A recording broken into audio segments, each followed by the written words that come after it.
right, everybody. Joe Nohana, Anthony Caruso back again, talking New Japan Pro Wrestling, the G1 Climax 27. A couple days late here because I'm a lazy fuck.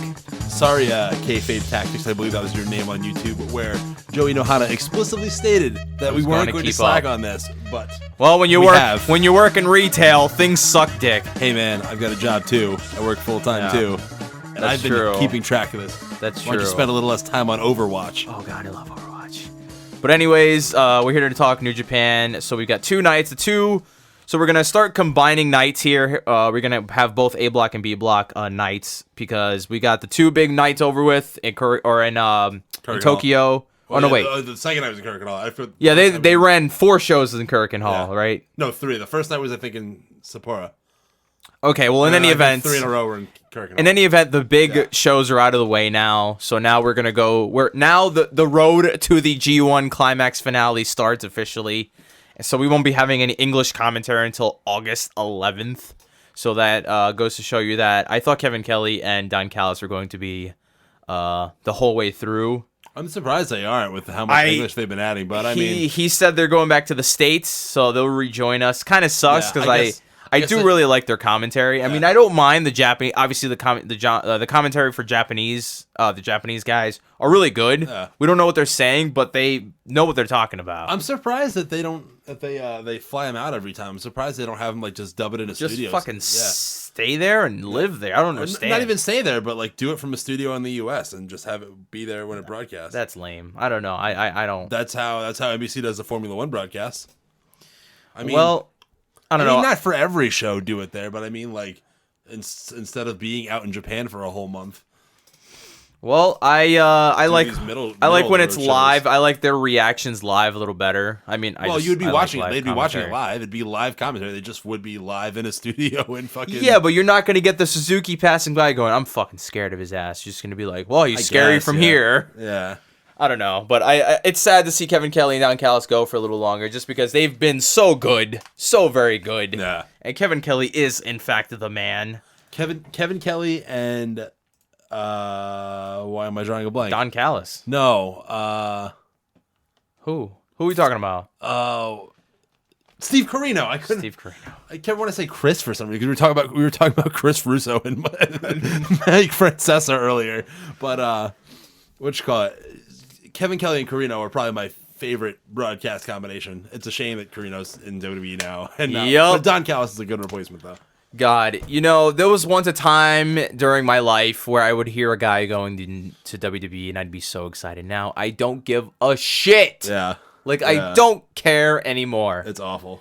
And if you listen to Don Tony and Kevin Castle, and I listened to their Battleground review. Yeah. And if you're listening to this right now, obviously you didn't watch that because that shit was garbage. But it was torn apart. What is them listening to us and not listening? No. Hold on. This has a purpose. He mentioned how I know what you were gonna say. I was saying you said that if you're listening to this, obviously you didn't watch Battleground. What does one have to do with? Because you shouldn't have watched Battleground. Well, Jesus Christ, please don't watch Battleground. I mean, one guy recording this watched Battleground, so yeah. Well, that's true. Half-assed. I assume you and Nick didn't really watch it. Yeah, we mostly just talked about bullshit. They get drunk and they barely watch it. But get drunk? Fuck, man, I drink water. Oh, that's right. He's high on water. So basically, I think it was Don Tony. I'm not sure who's who yet. I don't really listen to them, but I did remember listening to them. I think Don Tony's the fucking the real really Italian New Yorker guy. Okay, well then his name is fucking Don Tony. Don Tony, yeah. Well, it was Don Tony, and he mentioned how people like him and the Observer and all these people, they stay with WWE, and when it gets hairy, guys like us bail off. But here's the thing, it's really shit. It's really, really bad. Yeah. I totally understand the fly-by-night, formula where it's when it gets hairy, you get out. But we're at least trying to focus on the G1 Climax. Yeah.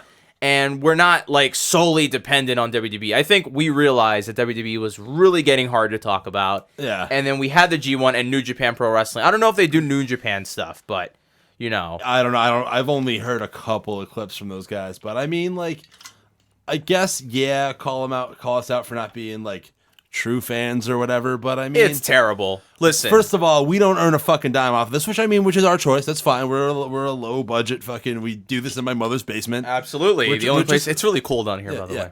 Yeah, which is fine. Like we're doing it for fun. We're not. I mean, if we made a dime off of it, that'd be great. That'd be But we're wonderful. doing it for fun, so who cares? But so yeah, it's easy for us to jump off. But I mean, there's so many other things in life to get into. Like, Oh my god. like I'm not gonna. And like, I like pro wrestling. I don't necessarily love. Although right now my favorite promotion is ICW, which has a sports entertainment aspect to it, but it's definitely way more wrestling based. But it's also, and I always say that PG isn't the reason why WWE sucks, but the TV-14 does add a fun element to it. I mean, we could sit here and talk about the flaws with WWE, but let's just put it this way. The PG stuff, you can't do it. They are, and Don Tony made a very good point, okay? Because I was listening to him, and he made a lot of valid references, or a lot of valid points, saying that you cannot, WWE is so focused on not offending anybody. That is their biggest problem. Yeah. They're trying to not step on any sort of mines, any sort of traps. So because of that, they sacrifice all of their fucking booking.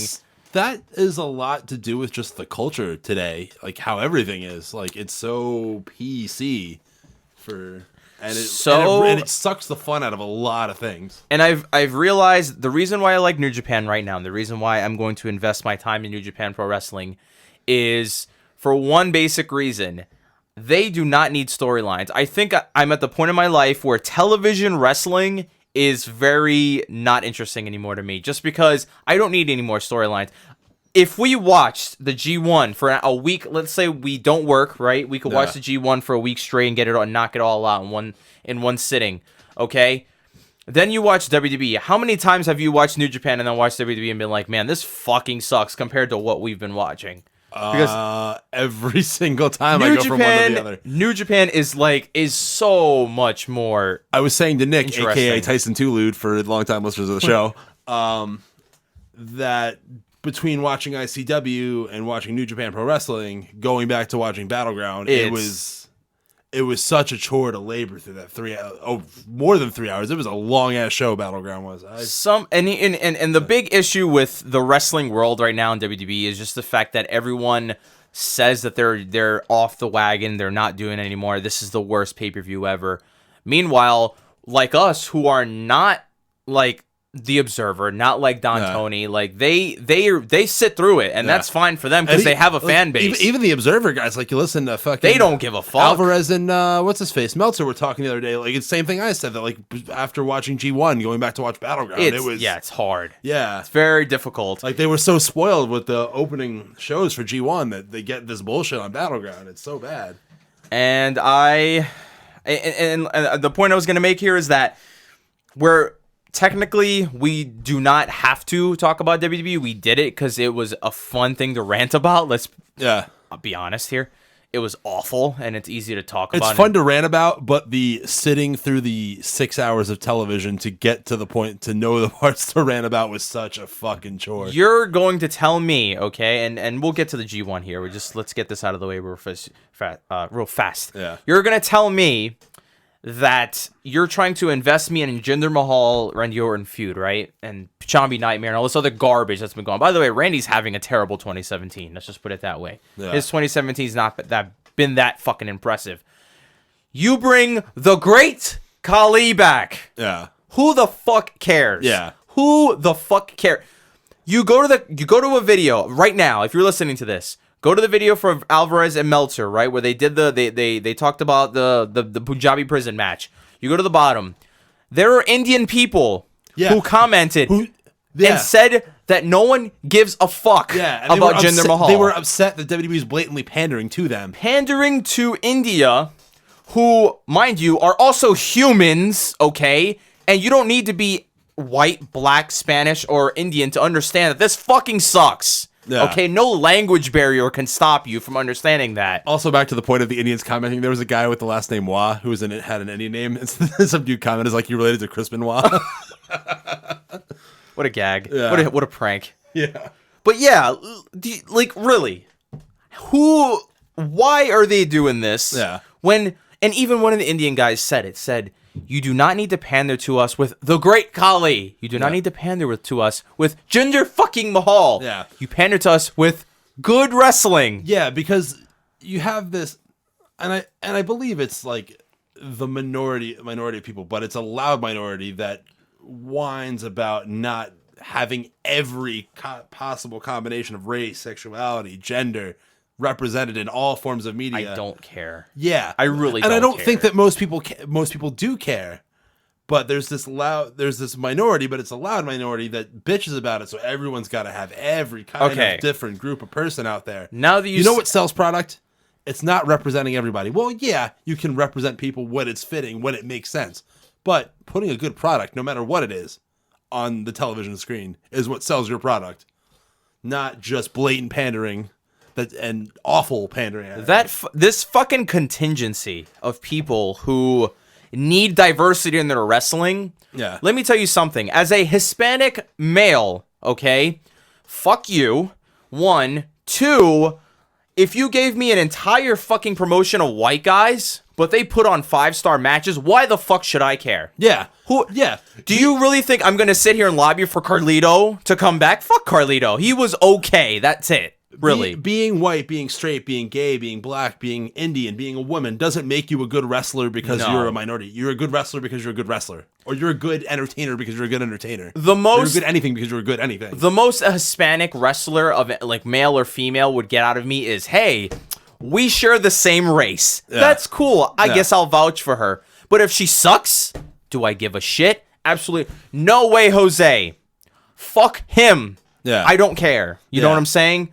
Cien Almas is good, and even then, when you look at like how broadly we look at race, like just because like you and Noah, like you're Puerto Rican, Noah is Dominican, like how you speak the same language, how similar are you though? Really, not really. Like how similar? Like I'm Italian, like how similar am I'm a white guy? How similar am I to the white German?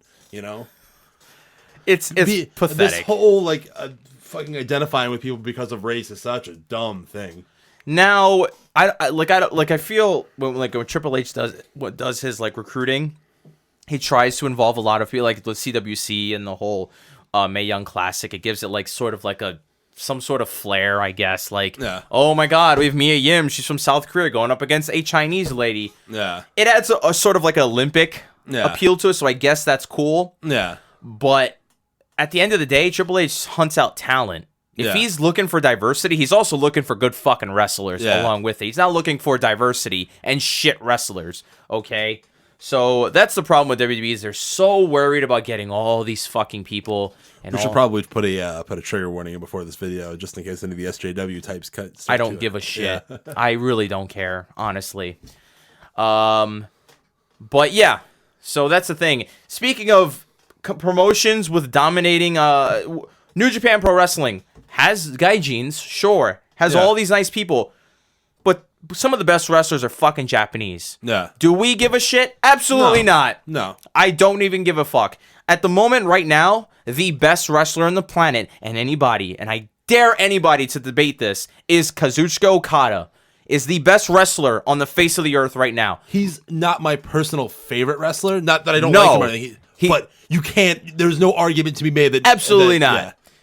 And even if like the biggest Kenny Omega fan, you can't say that Kenny Omega is better than Okada right now. Personally, it's Kenny and Okada for me. Yeah, personally, they're 1 and 2, and starting at 3, and everybody else is so far behind them. But when I said Okada was number 1, I'm saying that no opinion. It's not your opinion. It's a fact. Yeah. Like your personal is not Okada. My personal is not Okada either. Yeah. But factually, he is the best wrestler on the face of the earth, and no one could debate that. Who's having a better? Nobody.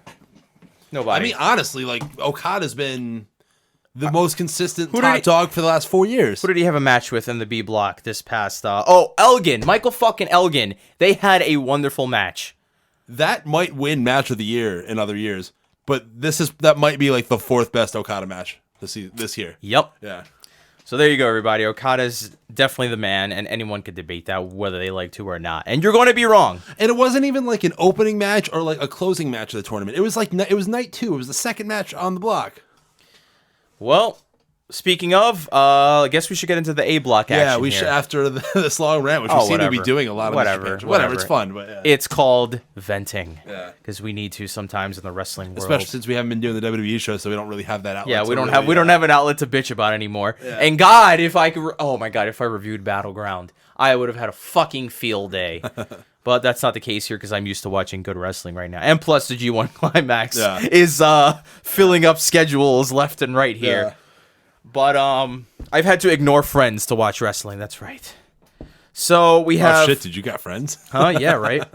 I bought Fortnite, okay? I bought Fortnite for PS4. I couldn't even start it because I knew I had to watch the G1 Climax. So here we go, everybody. The G1 Climax 27, July 21st, 2017 in Korakuen Hall. The A block is up here. Second night for the A block. So we have Yuji Nagata versus Hiroki Goto. Match started with some shoot wrestling. Nagata goes for the left arm to target later on in the match. Goto throws him into some barricades on the outside. Don Callis called this brutal.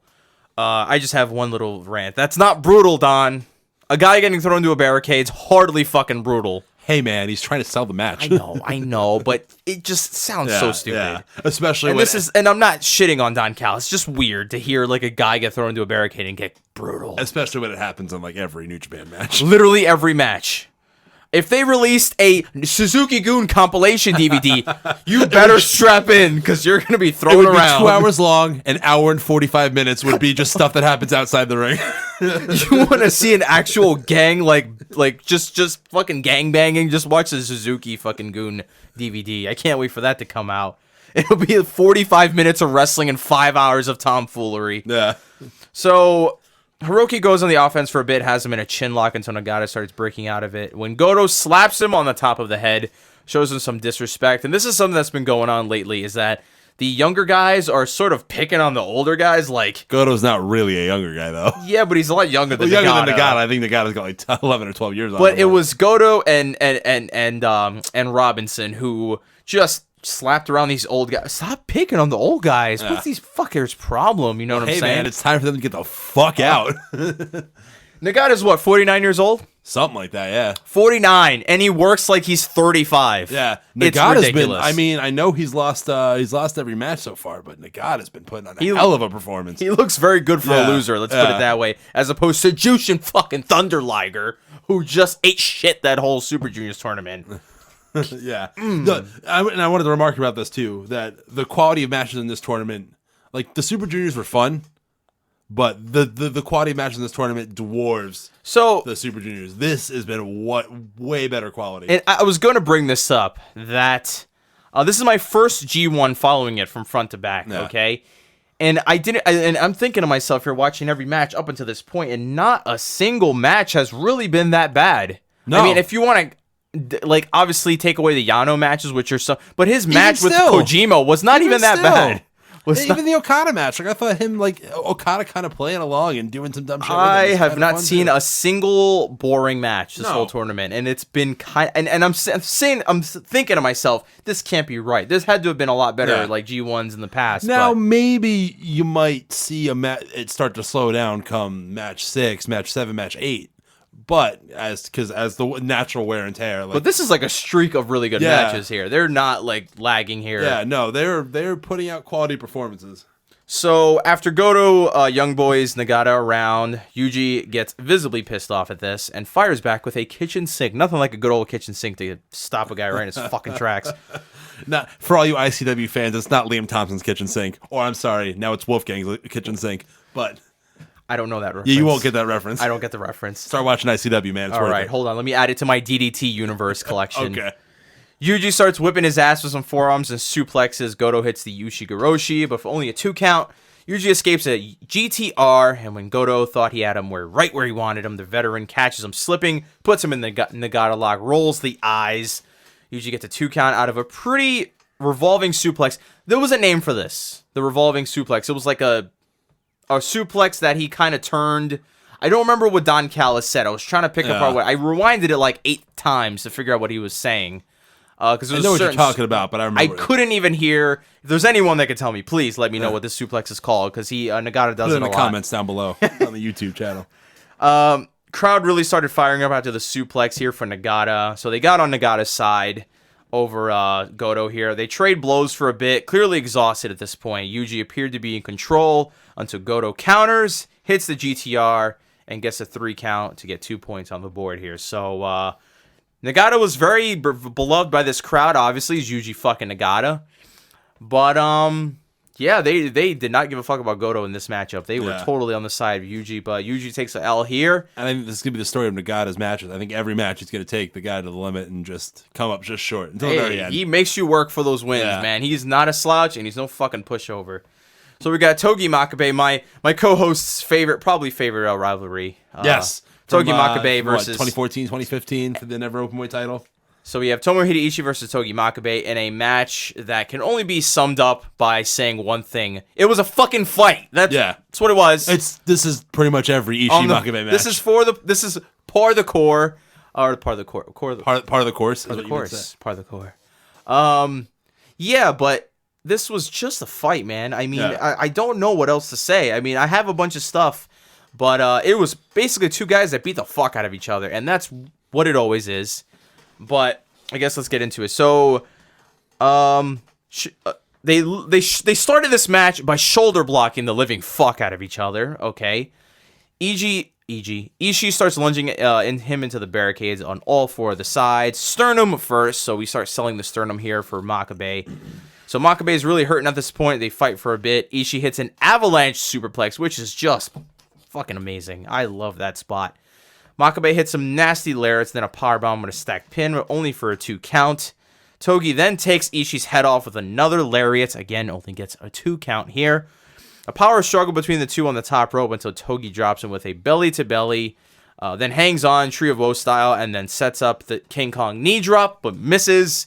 Big-time lariats between the two men. Ishii puts Makabe away with a brainbuster, gets the win, 2 points here for Tomohiro Ishii. So I think Makabe is winless so far. Makabe is winless at this point, yes. So Nagata and Makabe, the two vets here. Yeah, bringing up the rear. Not good so far for the two vets here, but I don't think they really need the wins that much. No. As opposed to Makabe, who's only really wrestled Fale so far, and that's really kind of what's holding him down. Nagata's really whipping everyone's ass that he's come across. Yeah. He's just losing the matches. That's pretty much what it is. So we have the big Kota Ibushi versus Zack Sabre Jr. match. What should have been the Cruiserweight Classic Finals if these guys would have signed, which I'm glad in hindsight, they didn't sign. Good Lord, please don't. They've already ruined everybody else. Yeah. It's a good thing they didn't ruin Ibushi and fucking Sabre. If it was just a true standalone tournament without having to worry about signings, this is what the final probably It should be. I mean, they should just have standalone tournaments. I get the idea of having your company, signee winning it. Yeah. But it's just, God, it's glaringly obvious where the talent is at, especially in the CWC last year. But so we have Kota Ibushi versus Zack Sabre Jr. And I'm just going to say one thing before getting into the actual notes of the match and what happened. This match was amazing. It lived up to the hype. Yeah. I thought it did. I really liked this night. I thought all the matches were fun. And the reason why is because Kota Ibushi is a high flyer, right? He's a guy that's all over the place, and he does the golden triangle and all these great things. And he was grounded in this match. Yeah. Sabre Jr. is the one guy. I mean, there's maybe another guy or a couple of other guys, but so far in this tournament, Sabre Jr. is the guy that makes you wrestle his match. Yeah, and I believe Don Callis said that. He's like, everybody in this tournament is going to have to wrestle Zack Sabre's match. You cannot do that bullshit on Sabre Jr. Yeah. He will not let it fly. This is a great, true contrast of styles match, and it was really good. Really good. And Ibushi, it says a lot about Ibushi here, because Ibushi, he did pick up the win, but before I didn't mean to spoil it, but he had to work for it. Yeah. He really did. Yeah. Okay, Sabre, he had to play Sabre's game a couple times here. Mm. So Sabre tries to mat wrestle with Kota in the early going. So to counter this, Ibushi goes for the kickboxing route to throw him off a bit, because Sabre obviously can't hang with him in that regard. I did not know that Kota Ibushi was a kickboxer before this match. An established and a successful kickboxer, I suppose. Sabre tries a kick, but Ibushi counters and rocks him with a punch. Just about killed Zack. Sabre at one point put Kota in a submission move where he had him in a headlock, but with his ankles. I will repeat that again. He had him in a headlock with his ankles. Okay? With the ankles doing the locking. Then had him in a calf crusher on top of that. So I want you to visualize this if you can. It's ridiculous, and it was ridiculous. Sabre made Ibushi wrestle this type of match at this point, so Kota's obviously getting a little frustrated. He can't really get anything going. Every time Kota exposed a limb, whether it be a kick, a punch, anything, Sabre went after it to slow down the high-energy arsenal of Ibushi. Kota goes for a Pele kick, but he gets countered into an ankle lock, then an STF. Crowd really got hot for this spot because they thought it might have been over here. Sabre tries for a triangle choke, can't fully lock it in. Ibushi deadlifts him, then connects with the Golden Star Bomb to get a hard-fought, hard-earned win here in this tournament. So Ibushi wins the long-awaited Sabre Jr. and Kota Ibushi matchup, but it came at a price, that's for sure. Yeah. He definitely had to do something here against Sabre Jr., who was just going to work his ass the whole time. But Bushi's on the board. I bet, even though in the loss, I bet Zack Sabre Sr. was very proud of his boy in this matchup. Where is Zack Sabre Sr.? Where is he? I don't know. I've never even I've never seen a match. I've never heard of him. No one talks about him. Yeah. God, he's being outshined by the junior here. So we have Hiroshi Tanahashi versus Bad Luck Fale. Right away, Tanahashi goes for a pinfall, something he should have been doing literally in every match since he hurt his arm. So Hiroshi tries a test of strength, but with his left arm, because if he did it with his right arm, he'd be very fucking dumb. So Fale guillotines him, guillotines the right arm, and thus begins another right arm story. Yeah, it's got to be Tanahashi's story throughout the tournament, I should say. Fuck. God, I hate this. I mean, it's a real life thing. It's an injury. It's a real life. But god damn, dude, you're gonna let this guy lose his arm for a fucking story? He's not gonna lose his arm. It's just pain management. They obviously believe that it's not gonna get any worse. If anyone could give me the extension for the New Japan Pro Wrestling offices, I would like to have a talk with them about this. I would like to have a talk with the Lion Mark about this one. So Hiroshi hits a German suplex, then attempts a power slam, but can't hold him up. So Fale drops right on him, and then for some reason, Red Shoes starts a count, but then just abruptly stops. So this is a very weird spot here. It was like Tanahashi setting up for a power slam, and then just because of Fale's size, he kind of just drops and folds him over. And then Fale's going for a pin, and the Red Shoes counts 1, counts 2, and then just stops. I guess that wasn't the end. Yeah. They had different plans there because that just looked really, really awkward. Unlike the AJ Styles Kevin Owens Good finish. Lord. Yeah, which a lot of people are saying that was not supposed to be the finish. So I'm saying that the ref didn't stop there. Unlike it was Red Shoes in this match. Yes, right? Red Shoes. Yeah. So basically, long story short, Fale could have won this match right here, but instead he decided to go for a splash and then missed. Yeah. What a fucking loser. No idea why this happened or whose fault it was, but it looked really wonky. Tana gets almost tossed to the outside, but skins the cat with one arm, then almost immediately gets hit with a massive spear. On the outside, both men get to the apron at the 16 count, but before Fale can get into the ring, Tana hits a sling blade on the apron, put the big fella on the floor a little longer. Tana gets in the ring at the 18 count, and Fale gets counted out. So Tanahashi, it's still 2 points. Yeah. Tanahashi gets 2 on the board. It's a long tournament. You got to win dirty, and they've got to have at least one of these in there. So before I watched this again, I thought initially that was a fuck up. It just the count out. Yeah, no. just a quick. It was like happening really fast. I thought it fucked up. So I rewinded it a bit, and I'm like, oh no, this was because Fale. If this was going to be a botch, Fale would have at least like jumped up. I would have thought he would have nipped up to get into that fucking ring.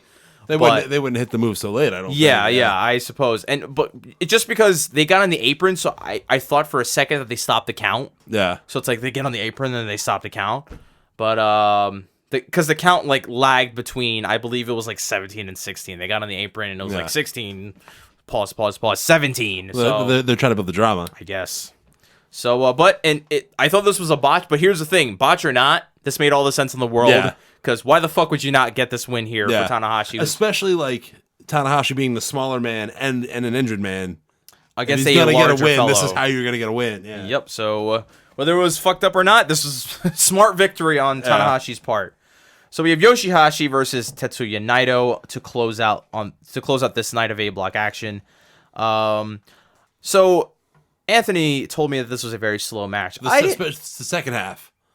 I didn't think it was that slow. I thought it was okay. You mean when Yoshihashi had like the butterfly lock on like 3 different times? I liked it. I mean, I didn't mind. I didn't say it was bad. I just said it was slow. Well, I was because he told me it slowed down a bit because I didn't watch it yet. So I'm watching. I'm like, I don't think I really saw, because mat wrestling for me is not really slow. So I didn't really like see it as a slow match. Yeah. But yeah, I didn't necessarily mean slow as bad. I meant slow as in it slowed down. Well, they were playing the angle with Naito's neck and stuff. Well, let me just make a quick disclaimer here for anyone out there listening to this. Every Naito match is going to be slow at some point because he just works slow. Yeah, I mean, tranquilo, dude, tranquilo. I mean, he's no. Let me just. When I say that, I don't mean he's like Randy Orton. No. Naito's slow is still very fast. Yeah. Let's just put it that way. He's not devoid of personality either. No, not at all. So they emphasize the neck here in regards to Naito, who's hardly ever injured, but I suppose it's the G1. Gotta sell injuries here. It's weird to hear Naito hurt because he's never really hurt. I don't think. Well, they're gonna mention a lot of things, like they're talking the Tanahashi's arm, Naito's neck, Kenny Omega's knee. Which is all he's got, by the way, in terms of arsenal wise. So they go back and forth a bit until Naito takes out Yoshi on the outside, proceeds to lay down in the ring, and fully willing to accept this count out here. Not a bad move at all. Yoshi can't get anything going as he's just getting bullied around and worked over slowly. And I think this is a story for Yoshihashi. He just gets fucking his ass whipped. Yeah. That's it. That's Yoshi's part. That's his role. He gets fucking beat up. And then screams really loud. So he gets bullied around for a bit, but Tetsuya, who's fully in control, it's going well until Yoshi comes back with a blockbuster and starts up a flurry of offense. Even in the midst of Yoshi's big comeback, the crowd still chanted for Naito. They didn't give a fuck about Yoshihashi. Later on, Yoshi hits a mushroom stomp to the lower back of Naito, which he sold very well and appeared to be the new target for Mr. Hashi here. Yoshi did a beautiful powerbomb into a bridge pin that was just way too fucking smooth and very, very snug. Good pin, but only got him a 2 count. Naito hits a super hurricanrana with no struggle whatsoever because they had the big build where he set him up and all that, and Yoshi didn't even try to break out of it. Nah. Goes for a Destino, gets countered into a gut wrench STO. Yoshi fucking drilled him with a kick that might have been a little too high because Naito sold the nose after getting kicked.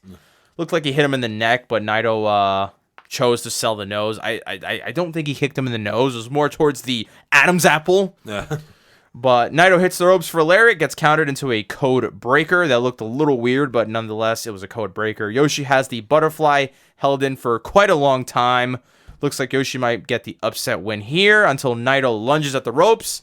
Hashi tries for karma, but he gets countered into a Destino. But Yoshi kicks out. So the Destino these days, not having a good 2017, getting kicked out on the first one. But Naito, like a pro, not wastes any time, or doesn't waste any time. Hits another Destino, gets the 3 count, and puts Yoshihashi down. So, Naito on the board here for another 2 points. Cuts a promo afterwards. And that was the end of the night. And so we move on to the 22nd. Before that, run through the block standings. So, block standings as of July 21st. Night 2 of the A block, night 3 of the tournament. In first place, tied for first, we have Hiroki Goto and Tetsuya Naito. 2-0, 4 points. Then we have a 6-way tie for third place. Nice. Tomohiro Ishii, Kota Ibushi, Hiroshi Tanahashi, Zack Sabre Jr., Bad Luck Fale, and Yoshihashi, all at 1-1 with 2 points. And then tied for last, Togi Makabe and Yuji Nagata, 0-2. No points.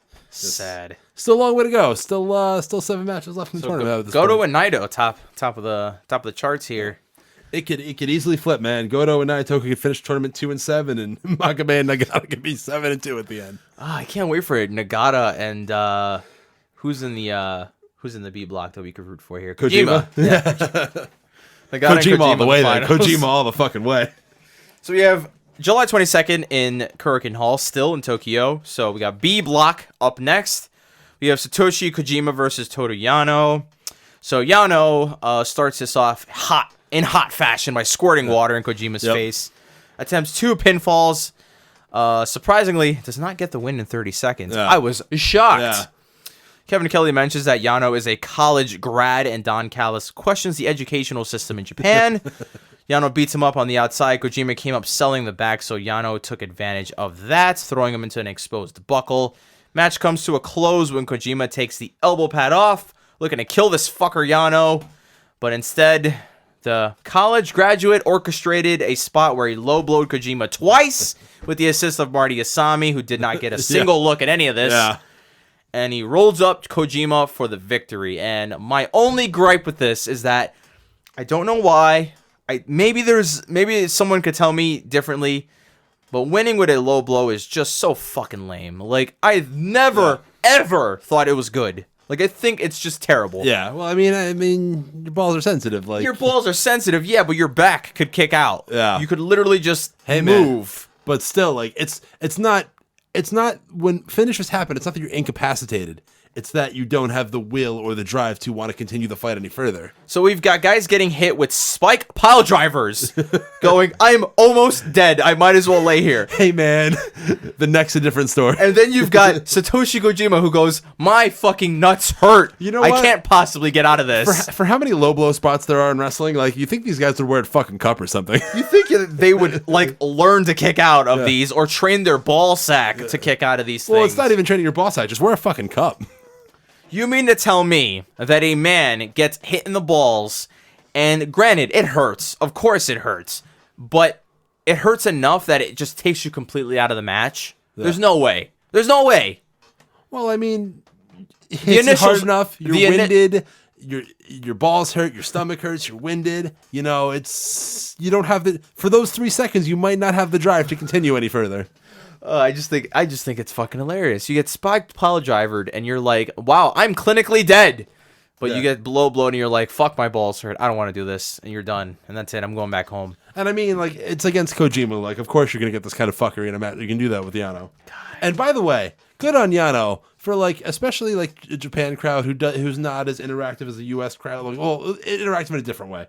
But he gets a fucking rope break spot over. Yes. Yeah. The crowd was chanting along. And I meant to say this in about the Okada match, too, because they were doing it there. I noticed it there, too. But got a rope break spot over. Yano, man. What a gimmick. He gets the crowd involved. And not only that, but he could go up against Okada. Yeah. And still be the most over guy in the ring. Yeah. They love Yano. Yano is... we all know that Yano is not, like, a top-tier guy. No. But this makes up for it 10 times over. You might not get a quality wrestling match, but you're going to enjoy yourself watching a Yano match. That is true, and the crowd does love him all the time. So you have Juice Robinson versus Evil. On paper, this just seemed like a run-of-the-mill match you might not get a lot of. Boy, this was a fucking match. Yeah. This was very good, and at the end of this, I said to myself, you know what? Evil's fucking good. Yeah. Okay? Oh, he's obviously to be honest, like, we give some of these guys shit, but all of these guys are good. This whole roster is great. I was going to mention when we started the Climax tournament, when we started talking about it, I was going to say this tournament's really going to expose guys like Sonata, guys like Evil, guys who are tertiary, who now they're on their own for a little bit. But man, they are proving themselves to not be pushovers. No. And that just helps them in the long run, because you would think LIJ, it's like Naito, it's Takahashi, obviously, then there's the other guys. But when you establish yourself as a legitimate competitor, that stable is way more impactful and way more scarier when you have guys like Evil who could hold their own in the ring. I think a lot of the problem with, like, these secondary and tertiary kind of guys are just not that they're not good. It's just that either they kind of lack something that doesn't get them over, or they just haven't been put in that opportunity. They're not featured enough. Yeah, they're not featured. They're not given that opportunity to be the guy, or, like, put on these, like, main event caliber matches. Well, this was a good one. So we got Juice. Often enough, I should say. Juice wastes no time, knows he's on borrowed time with a stiff neck. So he starts it off with a cannonball, goes after him on the outside. So Juice getting really aggressive here to start it off. Back in the ring, they go back and forth. Best spot in the match is when Juice was doing his little jab combo, and he was setting up for the final big layer to kill this fucking guy. And Evil ducked, and Robinson knew he was going to duck. And when he did this, he fucking caught him with his pants down and just dropped him with, like, a facebuster DDT type deal. I loved this spot so much, just because it was like punch, punch, punch, and then something big's coming. Evil fucking ducks. He's like, oh, you've just been bamboozled, my friend. And I like how he drops him on his fucking face. I like how they mentioned in the commentary, because of Juice's neck, that they mentioned that he falls forward on that facebuster there. And so as to not take the bump on the back and damage the neck even further. That's right. So smart thinking here on the part of Juice Robinson.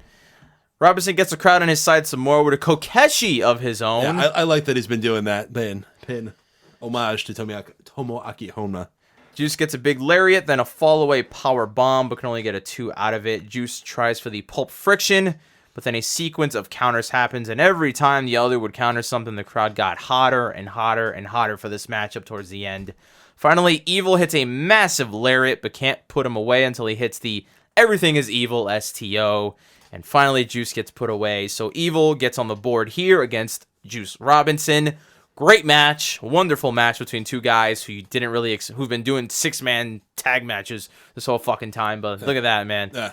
Hey, man, I've been on the Juice bandwagon for a while, so. Oh, Juice is quite impressive, and Evil is no slouch on his own here.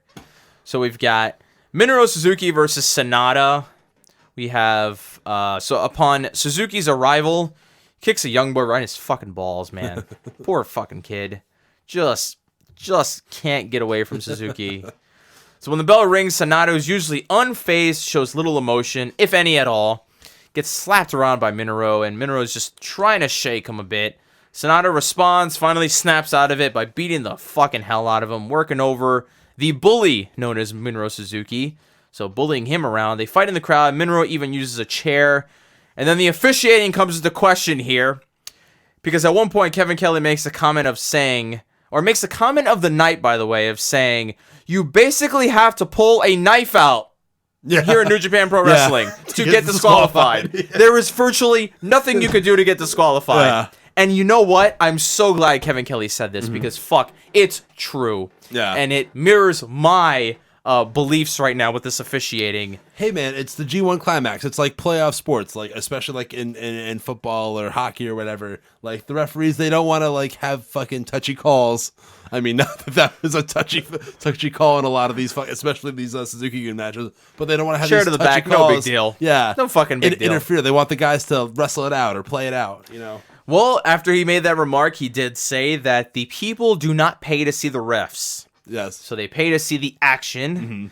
So I know this is totally a little off topic, but yeah, listen to that. Joe West and Angel Hernandez and CB Buckner, those are baseball umpires. It's not a fucking show. Motherfuckers. But not only that, not only baseball has that issue, but a company by the name of WWE who just loves DQ spots. See, it's a double-edged sword. I bitch about the no DQ stuff. And there's too many DQs, yeah.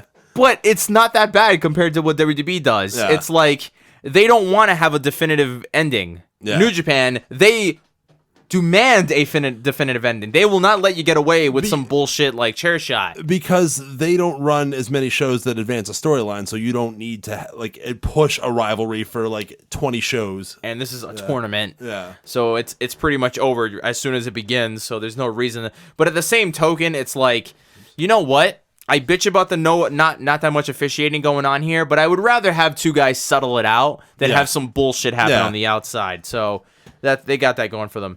So Sonata goes after Suzuki's knee, okay, at one point during this match, which is always exposed, obviously. Marty, he's part of the No Knee Pads crew. So. That's right. That's the risk you run. Respect. So Marty goes to check up on him. Okay, now I want everyone listening to me to understand what I'm about to tell you. Sonata hits the knee.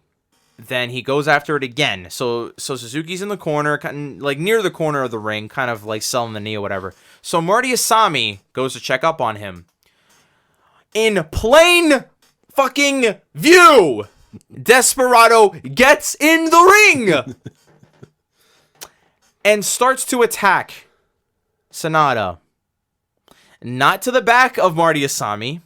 Not like off to the corner or on the outside of the ring where you can't really see. In front of Marty Asami, he does this. Why? How? How?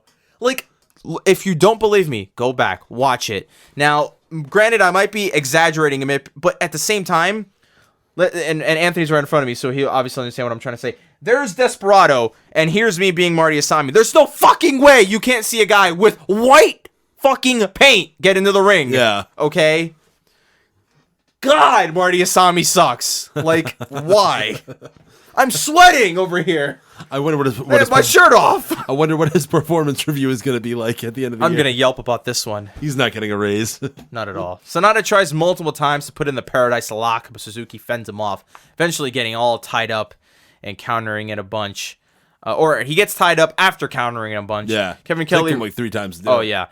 Kevin Kelly really sells the fact that Sonata just tied up an MMA legend, which really boosts Sonata's confidence. Yep. They counter each other a bit. Sonata attempts the cold skull, and Suzuki tries for the sleeper.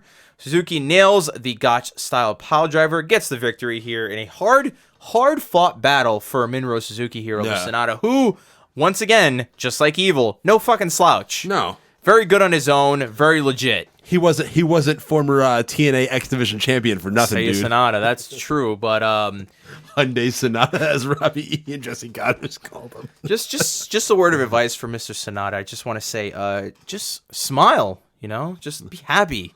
Be fucking happy. Okay? By the way, he has one of the best submission finishers, in my opinion, the Cold Skull. I really, really like that shit. I'm a big fan of that. So we have Kenny Omega versus Tama Tonga. On paper, you would have said to yourself, it's just an exhibition match, right? Just two guys. Maybe looking for the finger poke of doom. Just two guys about to have some good old Bullet Club shenanigans in the middle of the ring. This fucking match went a whole lot different than anyone thought it was going to go. And this, I think I've mentioned it in other shows, but this is going to have long-term ramifications. Yes, it will. The Bullet Club split is happening. But what's Kenny going to do when he gets to the ring? You know how he does the whole finger thing? What's he going to do now? A peace sign? Like, God, there goes his taunt. Yeah. Maybe they'll let him keep it. Who knows? So first of all... Well, it's not... I don't think it's going to be there out of the Bullet Club. I think it's going to be the Bullet Club black and white and the Bullet Club black and red. Just let him keep the finger the finger bang. We need the finger bang for Kenny. He's pretty much getting it over a lot these days. So first of all, Chase Owens and Fale come out with Tama Tonga, which is very weird. Yeah. So I don't know how who politicked themselves into what stable here. Mm-hmm. So that left the odd man out, Yujiro Takahashi. Had to do the deal, come out with Kenny Omega. You'd think that Tonga Loa would be out there with Tama Tonga. Tonga Loa's doing something else, like eating a chicken or something. Just randomly cursing at people in the street. Probably cooking a chicken live. So this whole match was revolved around Tama Tonga's doubt towards Kenny Omega being the leader of the Bullet Club. Kenny came to the ring in elite attire and an elite shirt. So really playing up to the whole storyline here. Tama beat up on Kenny for a while when the match got started. So Kenny was about to do his whole taunt, and then Tama just fucking said, nope, not happening tonight. Got on the mic, says fuck the G1, that the Bullet Club is all that matters. Tells Kenny that if he's with the Bullet Club, you need to really be with the Bullet Club. You can't be cucking around doing the elites and all this bullshit. Storyline aside, the match was actually pretty good. Yeah. Because they're both very equally matched here. Tama and Kevin Kelly mentioned that Kenny Omega and Tama Tonga Kenny's been going up against guys like Okada and all these other, and Ishii, who are a little slower, not that much slower, but a little slower. Yeah. But Tama Tonga and Omega are both very fast-paced all guys. over the place. Yeah. So Tama Tonga could really gas you up here during a matchup. So that was good. So he's a great fit for Kenny Omega in the ring. They added storyline to this match that made sense. Okay, this made all the sense in the world. Tama Tonga gets bested in the end, though, when Kenny kills him with a bunch of V-trigger strikes, then a one-winged angel to remain the leader of the Bullet Club. And then afterwards, Kenny kicked him around and just messed with him, basically saying, who the fuck's your daddy? 1, 2, don't you ever talk out of... stay in your lane. Yeah. Okay? You're the 6-man guy. The line starts behind me, boy. You're the first match on the card on a big event type guy. I am the last match on the card type of guy. Yeah. And eventually they tease Tama leaving the Bullet Club, but to no avail. They hug it out and do the whole too sweet thing, and then we got to see Chase Owens stooging for Omega after being in the side of Tama Tonga. So Chase Owens, really a piece of garbage here. He was over here sucking off Tama, and now he's just handing the belt over to Kenny, going, "Here you go, sir." Well, hey, man, I think that no. They were stooging. They're trying to keep the band together. Mr. Kenny, what errands would you like me to run today? Oh, Chase. Seek the bronzer, please. Yeah. I mean, Chase Owens hasn't officially earned his cut yet, so nope, not at all. Excuse me, Chase, could you get the Hawaiian punch for the party tonight? Thank you. So the final match here on the B block is Michael Elgin versus Kazuchika Okada, and Elgin, who is no slouch, obviously, and Okada, who is Okada. So you didn't think this was going to be bad. You didn't think it was going to be that wonderful. This was awesome. I know we're still getting Okada and Omega at the end of this tournament, but this still might compete with that for match of the tournament. And the reason I will add to that, and I will vouch for that statement, is because Elgin looked like he was winning this match multiple times. I didn't think oh, maybe they might. I thought for sure at one point Elgin was gonna win this thing. Yeah. So match starts off with a little psychological warfare between the two men. Okada tries to size up Elgin. Elgin does the same. So Elgin, not fearing the IWGP Heavyweight Champion, they brawl on the outside. Elgin power slams Okada from the front row back to the ringside. Then backdrops him on the fucking apron, trying to kill Okada here before the match could even get 5 minutes in. Mike works over the champ with power moves, really wearing him down. However, none of it has an effect on Okada long term because Okada did a fucking nip up. So that goes to show you what he thinks of Big Mike's big moves. So Elgin rocks him with a hard fucking forearm. Then he countered a missile dropkick into a sit-out powerbomb. Crowd got very hot for that spot. Okada sets up for the Rainmaker, but on the follow-through, Elgin counters with a lariat that just fucking killed Okada, man. It was awesome. Very, very spicy counter by Elgin here.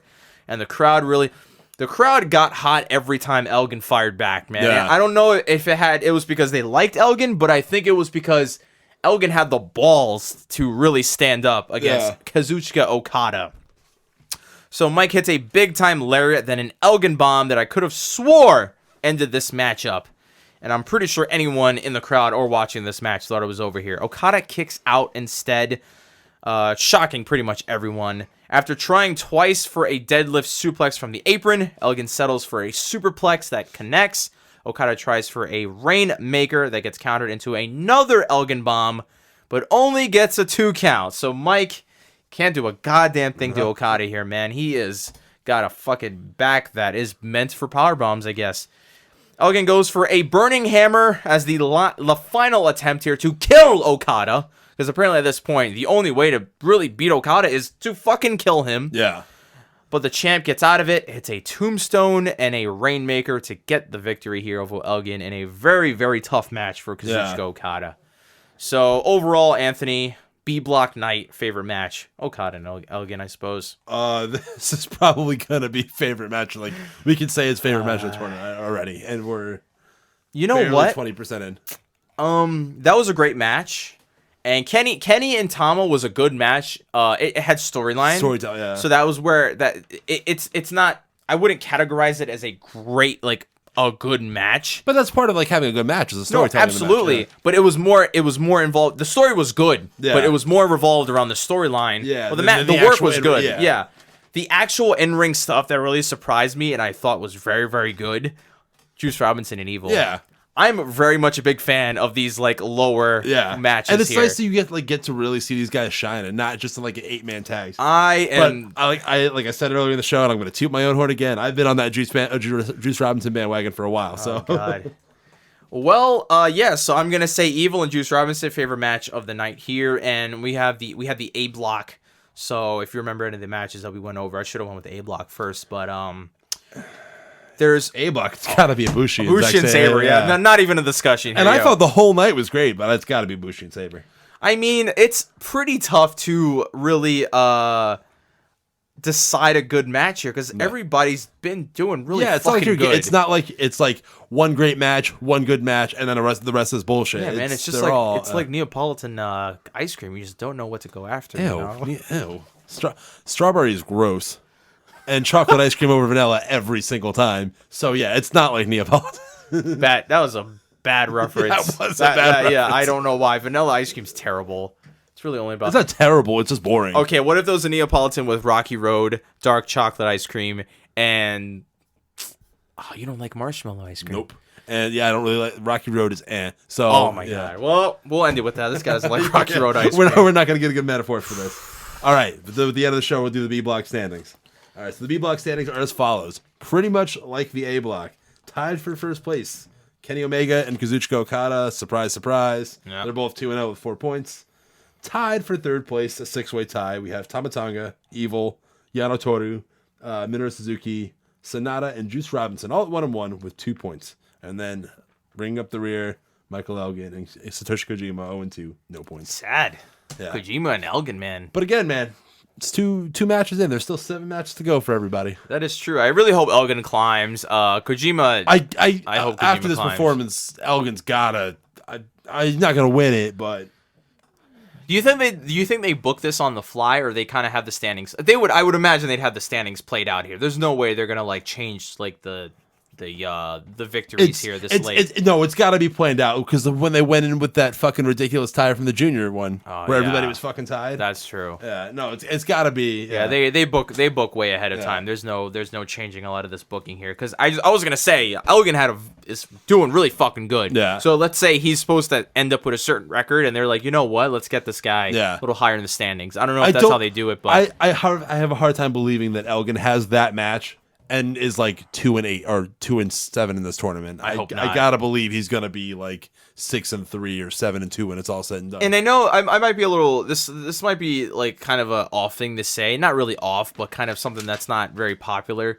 But I would like to see one of the older guys get up there, man. Like you've got Nagata, Makabe, and Kojima all bringing up the rear here, man. It's like, well, I gotta think with Nagata because they're making the big deal that it's his last tournament. They're gonna do the same thing.